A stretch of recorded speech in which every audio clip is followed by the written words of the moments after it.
Las últimas palabras de un gran hombre o una gran mujer son importantes. Cuando un padre se estaba muriendo, le dijo a su hijo: la muerte no es gran cosa. Es como vives tu vida lo que cuenta. Y Pablo había dicho lo mismo. Pablo, habiendo vivido bien, estaba listo para enfrentarse a su último momento.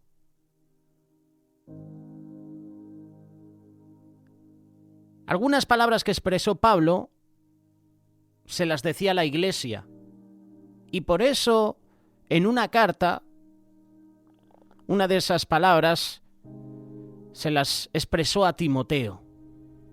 Pablo no expresó ningún remordimiento al llegar al final de su vida. Pablo hasta perdonó a aquellos que hicieron su situación más difícil.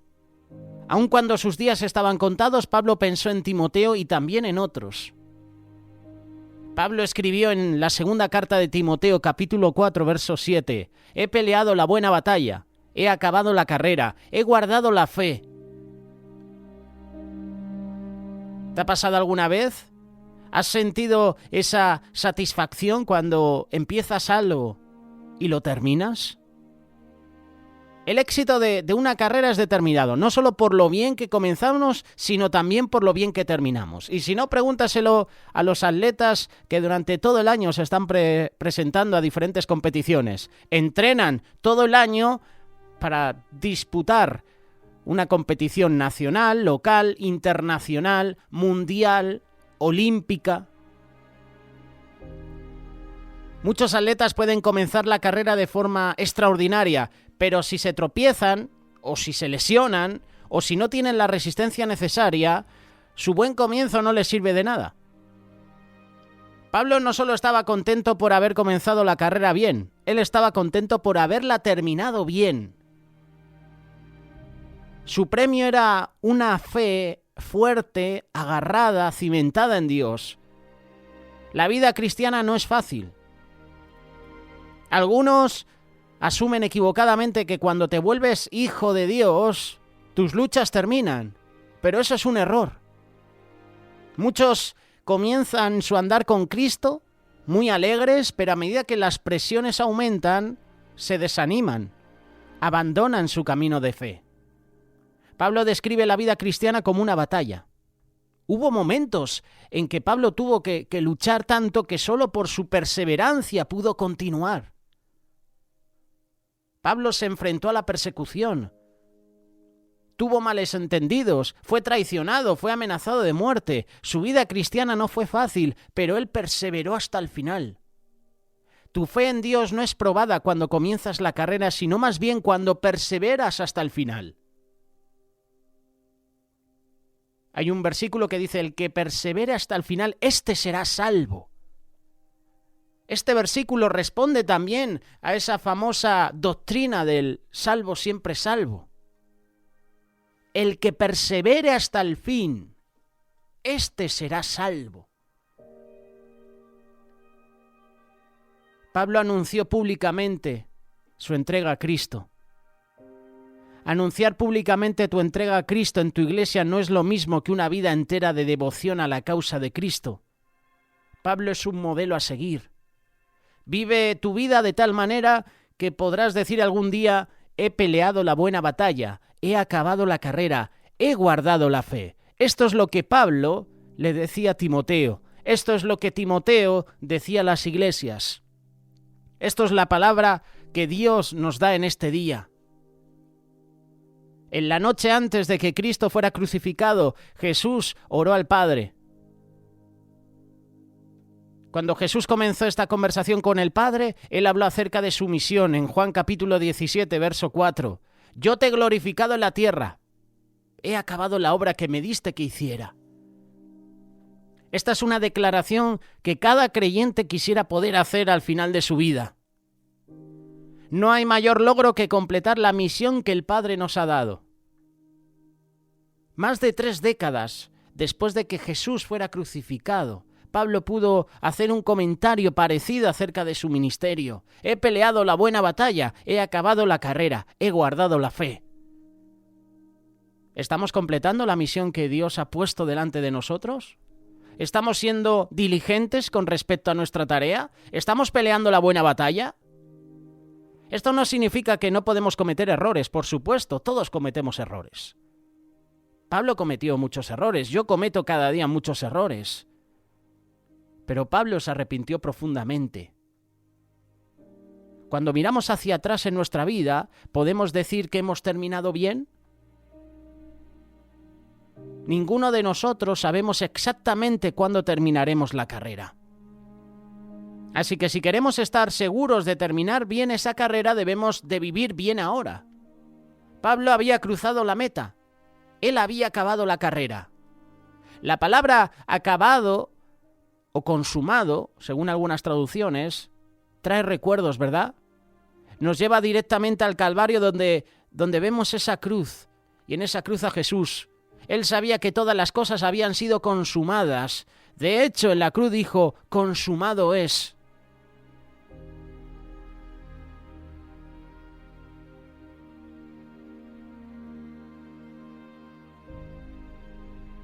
La Biblia es muy clara cuando dice que seremos recompensados en el cielo.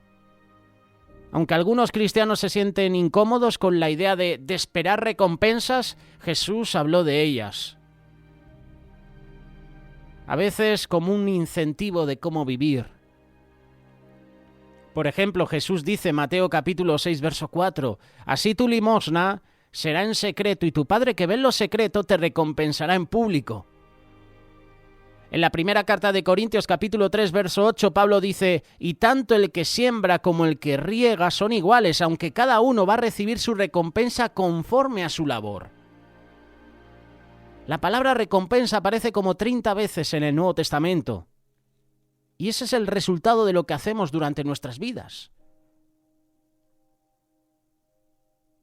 Nuestros corazones necesitan estar completamente sincronizados con el corazón del Padre. Ver la vida con su sentido de integridad, justicia, amor.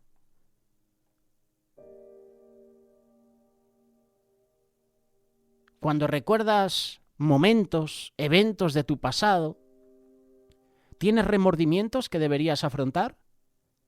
Ahora es el momento de hacerte esta pregunta. Mientras tengas el tiempo y la habilidad de hacer algo acerca de tus remordimientos, ¿has ofendido o herido a alguien?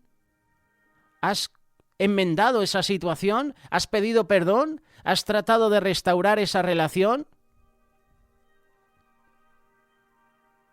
Si esa persona a lo mejor ya se ha ido, ¿has llevado estas ofensas al pie de la cruz? ¿Has pedido perdón al Señor? Cuando recuerdas los eventos de tu pasado, ¿tienes algo de qué lamentarte? ¿Estás realmente libre de culpa? ¿Has aceptado las consecuencias de tu comportamiento pecador? Limpiemos nuestras conciencias, honremos a Cristo con vidas cambiadas, amemos a otros como Jesús los ama, peleemos la buena batalla, acabemos la carrera, guardemos la fe. Pablo también, en la segunda carta de Timoteo, capítulo 1, verso 6, le aconseja a Timoteo, «Por lo cual te aconsejo que avives el fuego del don de Dios que está en ti por la imposición de mis manos, porque no nos ha dado Dios espíritu de cobardía, sino de poder, de amor y de dominio propio. Por tanto, no te avergüences de dar testimonio de nuestro Señor ni de mí, preso suyo, sino participa de las aflicciones por el Evangelio según el poder de Dios». Ese poder de Dios que nos salvó y llamó con llamamiento santo, no conforme a nuestras obras, sino según el propósito suyo y la gracia que nos fue dada en Cristo Jesús antes de los tiempos de los siglos.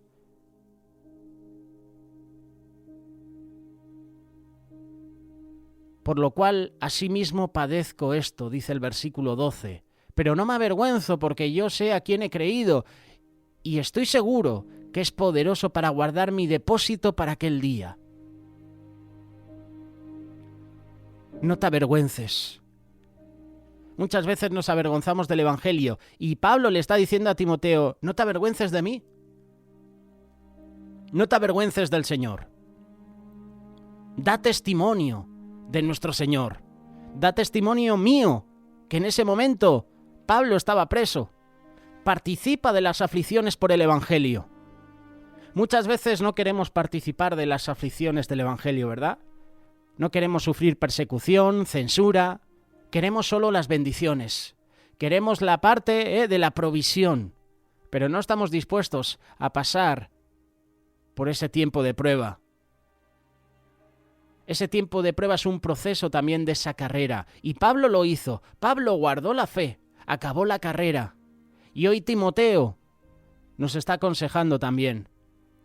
En la actualidad la palabra orgullo es una palabra que ya no se usa solamente para hablar de logros, metas o objetivos. El orgullo está asociado al estilo de vida que son verdaderamente un desafío de la humanidad a lo que Dios ha dejado establecido en su creación y en su palabra. En estos tiempos donde el pecado es motivo de orgullo para muchos, la Iglesia no puede tener vergüenza de cumplir su propósito en este mundo. Jesús dejó bien claro lo que su Iglesia es y lo que su Iglesia tiene que hacer en este mundo, en esta sociedad corrupta, consumida por el pecado. Vosotros sois la sal de la tierra. Pero si la sal se desvaneciere, ¿con qué será salada? No sirve más para nada, sino para ser echada afuera y hollada por los hombres. Vosotros sois la luz del mundo. Una ciudad asentada sobre un monte no se puede esconder. Estos versículos nos recuerdan que la Iglesia tiene que ser sal y luz en este mundo. Esa sal, esa luz, nos va a guardar. ¿Por qué? Porque nuestra vida está alineada a la voluntad de Dios. Y entonces podremos pelear la buena batalla. Entonces podemos acabar la carrera. Entonces podremos guardar la fe. La Iglesia no puede desvanecerse o diluirse en este mundo. Tú tampoco, yo tampoco. Es decir, tú y yo no podemos pasar inadvertidos, porque entonces no servimos para nada. Yo no me puedo esconder y la Iglesia no se puede esconder. Tú tampoco te puedes esconder. Tú tienes que marcar la diferencia allí donde estés. Es por eso que el llamado de Jesús para su Iglesia es: no te avergüences del Evangelio. Tenemos que cumplir su llamado y nuestro propósito en nuestra sociedad y en el mundo es predicar a Cristo. No nos avergoncemos. No te avergüences de dar testimonio de Jesús. Pablo escribía a Timoteo en la segunda carta, capítulo 1, verso 8: por tanto, no te avergüences de dar testimonio de nuestro Señor, ni de mí, preso suyo, sino participa de las aflicciones por el Evangelio según el poder de Dios. Dar testimonio significa predicar su palabra, compartir con otros el Evangelio de Jesús. Tenemos que saber que Dios no nos manda a hacer algo para lo cual no estemos capacitados. Ya nos ha dado el poder para poder ser testigos suyos, para poder compartir con otros el Evangelio. Hechos capítulo 1, verso 8: pero recibiréis poder cuando haya venido sobre vosotros el Espíritu Santo y me seréis testigos en Jerusalén, en toda Judea, en Samaria y hasta lo último de la tierra. El poder de Dios viene a nuestra vida cuando ha venido sobre nosotros el Espíritu Santo. El otro día me escribía a través de Telegram un oyente del canal de YouTube de Radio Solidaria y me hacía una pregunta, ¿no? ¿Cómo puedo hablar en el Espíritu? ¿Cómo puedo hablar en lenguas? Y yo le decía, lo poco que yo puedo aconsejar, lo poco que yo sé es: para poder hablar en lenguas, para poder hablar en el Espíritu, tienes que haber recibido al Espíritu Santo en tu vida. Si no lo has recibido, no vas a poder hablar en lenguas. Hasta que no recibas al Espíritu Santo en tu vida, no podrás hablar en el Espíritu. Habrá hablar nuevas lenguas. Y yo le decía eso. Solo pude dar esa respuesta porque es lo que dice la palabra de Dios. El primer paso es recibir al Señor en nuestra vida. El segundo paso podría ser el bautismo en aguas. El tercer paso es el bautismo en el Espíritu. Si no has recibido al Espíritu Santo en tu vida, es imposible que ores en el Espíritu, que hables en lenguas. Es todo un proceso. Tenemos un Dios de orden. Pero recibiréis poder cuando haya venido sobre vosotros el Espíritu Santo. Si no has recibido el Espíritu Santo, en tu iglesia habla con tu pastor. Qué bueno que los pastores en las diferentes iglesias hagan estos llamados para el bautismo del Espíritu Santo. Como cristianos tenemos que sentirnos gozosos y privilegiados de seguir la obra del Señor en este mundo, de buscar al perdido, de predicar la salvación de Dios para el pecador por medio de Jesús. Y de esa manera, muchos acabarán la carrera, llegarán a la meta, guardarán la fe. Pero si tú y yo no les predicamos el Evangelio, hay muchas iglesias que están dentro de las 4 paredes y no salen a evangelizar, no salen a predicar las buenas nuevas. Hay muchos países donde el Evangelio está creciendo, pero también está creciendo la violencia en las calles. ¿Por qué? Porque la iglesia se ha acomodado, porque la iglesia está entre las 4 paredes, porque no se predica el Evangelio fuera, porque no se predica de Jesús fuera. La gente acude a la iglesia y todo lo que sucede se queda en la iglesia. ¿De qué me vale que en mi país haya 300, 400 iglesias evangélicas si la violencia en las calles está creciendo? ¿Por qué? Porque la iglesia no está haciendo nada. La iglesia se ha acomodado, ha perdido su sabor. Es esa sal que solo sirve para ser pisoteada. ¿De qué vale a España tener cuántas? ¿300? Vamos a poner 500 para redondear iglesias evangélicas. Pero yo miro las noticias y veo que en cada comunidad autónoma hay violencia, hay desorden. ¿La iglesia está haciendo algo? Posiblemente no. Posiblemente entre las 4 paredes, todo muy bien, gloria a Dios. Levantamos las manos, culto de bendición, palabra que ha sido muy buena. Pero ¿cuándo salimos a las calles a predicar el Evangelio, a predicar el nombre de Jesús? Si predicamos el nombre de Jesús en las calles, van a suceder milagros en las vidas, las personas van a ser transformadas. Y esas personas transformadas pueden cambiar la sociedad. El problema que vivimos hoy en día es que nosotros, en vez de cambiar la sociedad nos está cambiando a nosotros. Nos estamos haciendo a la sociedad. Y la iglesia solo crece. Hay iglesias que miran la cantidad y no la calidad. ¿Cuántos miembros hay?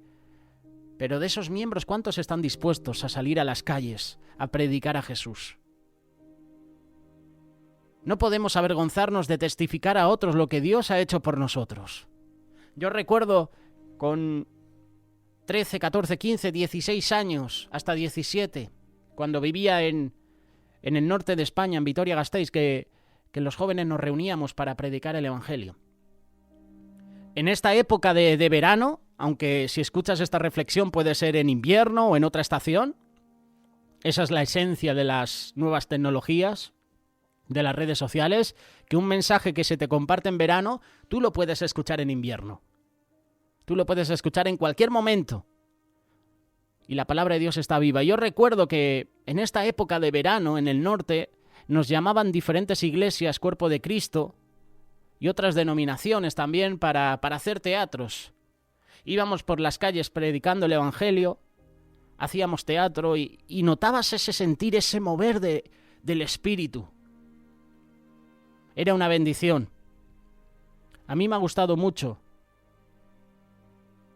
el teatro. De hecho, siempre que puedo, en algún evangelismo, en algún campamento, en algún retiro, siempre hacemos teatro. En algún congreso siempre estamos haciendo teatro. Estamos predicando de Cristo a través del teatro.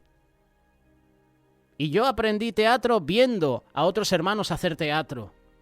Y ya cuando fui a vivir a Vitoria, este ministerio de teatro se empezó a expandir. Íbamos por las calles predicando de Cristo sin vergüenza. No nos avergonzábamos.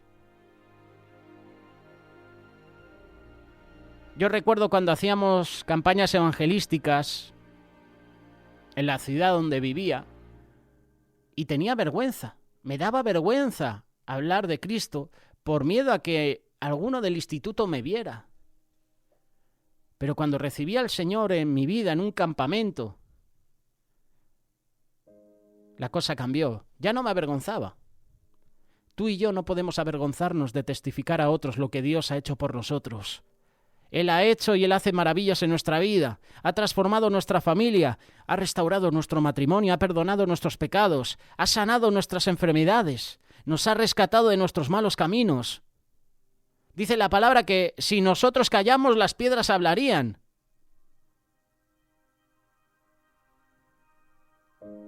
Como cristianos no podemos avergonzarnos de hablar de salvación en un mundo que se hunde directo a la condenación. Qué triste que en las iglesias ya no se habla del pecado. Solo se hablan mensajes que a mí me gusta escuchar. No voy a hablar sobre el amor, no voy a hablar sobre pecados ocultos porque no quiero perder miembros. Y siempre se trata el mismo tema. La provisión, la bendición de Dios, que está muy bien, pero hay que predicar arrepentimiento también. Hay que hablar de la salvación. Hay que hablar temas que comprometen a los miembros de la Iglesia. No podemos avergonzarnos de hablar de salvación en un mundo que se hunde. No nos avergoncemos de sufrir por causa del Evangelio. Segunda carta de Timoteo, capítulo 1, verso 10. Pero que ahora ha sido manifestada por la aparición de nuestro Salvador Jesucristo, el cual quitó la muerte y sacó a la luz la vida y la inmortalidad por el Evangelio, del cual yo fui constituido predicador, apóstol y maestro de los gentiles, por lo cual, asimismo, padezco esto, pero no me avergüenzo, porque yo sé a quién he creído y estoy seguro que es poderoso para guardar mi depósito para aquel día. Pablo tenía muchos motivos de enorgullecerse como judío. Aunque yo tengo también de qué confiar en la carne, dice Filipenses capítulo 3, verso 4. Si alguno piensa que tiene de qué ser confiar en la carne, yo más, circuncidado al 8º día, del linaje de Israel, de la tribu de Benjamín, hebreo de hebreos, en cuanto a la ley fariseo, en cuanto a celo perseguidor de la iglesia, en cuanto a la justicia, que es una ley irreprensible. Esto lo estaba diciendo Pablo. Pablo tenía muchos motivos de enorgullecerse. También tenía un motivo muy grande para sentirse orgulloso en cuanto a su ciudadanía. Era ciudadano romano. En los tiempos de Pablo, la mayoría de la población en el Imperio Romano no eran ciudadanos romanos. Aquellos que lo eran gozaban de derechos y de estatus especiales. Pero Pablo, a pesar de ser un judío de renombre y ser ciudadano romano, estaba preso por causa de Jesús. Todo por predicar el Evangelio. No se avergonzaba de estar preso por causa del Evangelio. No se avergonzaba de sufrir si era por causa de servir a Jesús. Pablo era una persona que vivía sujeta a Dios. Cuando tú vives conforme a la voluntad de Dios, se levantarán personas que irán en contra de ti, en contra del ministerio. Nosotros como cristianos tenemos que comprender que es mejor sufrir por Cristo que sufrir por causa del pecado. Jesús declaró que sufrir por causa del Evangelio trae más bendición a nuestra vida. Bienaventurados los que padecen persecución por causa de la justicia, porque de ellos es el reino de los cielos. Bienaventurados sois cuando por mi causa os vituperen y os persigan y digan toda clase de mal contra vosotros mintiendo. Gozaos y alegraos, porque vuestro galardón es grande en los cielos, porque así persiguieron a los profetas que fueron antes de vosotros. Para llegar a la meta hay que pasar por el camino de la aflicción. Hay que pasar por ese valle. David decía, el Señor es mi pastor, nada me faltará. Es cierto, no te van a faltar las bendiciones, no te va a faltar la provisión, pero no te van a faltar las pruebas. No te van a faltar esos momentos de duda, esos momentos de valle de sombra de muerte. Como cristianos sabemos que mantenerla viva la esperanza es iluminar la vida de otros que ya han perdido la esperanza. Este mundo ha perdido la esperanza. Cada día la pierde. Mantener viva la esperanza es testificar al mundo que aunque todo parezca perdido, Dios siempre tiene el control. Entonces Jesús mirándolos dijo: para los hombres es imposible, mas para Dios no, porque todas las cosas son posibles. Todo es posible al que cree. Todo es posible. No te avergüences del Evangelio. No te avergüences de Jesús.